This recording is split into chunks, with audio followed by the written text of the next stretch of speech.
তুলুন।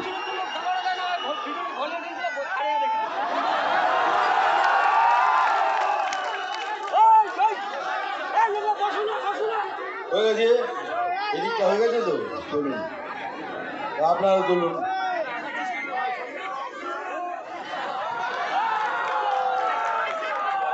সব ধরনের পোস্ট দিচ্ছি, পরে বলবি না।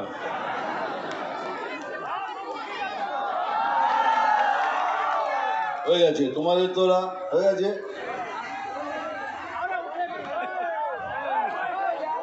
সবাই খুশি? আপনি তুলেছেন? Thank you. তুলেছেন, সবাই তুলেছেন, ভেরি গুড। এইবার আর একজন লোক প্রচণ্ড কষ্ট করে, প্রচণ্ড আমাদের খুশি দেওয়ার জন্য অনেকক্ষণ ধরে অনেক কিছু সেজে বসে আছেন। এই দেখুন আমাদের মহাদেব বাবা। বাবা আপনার পেটটা দারুণ।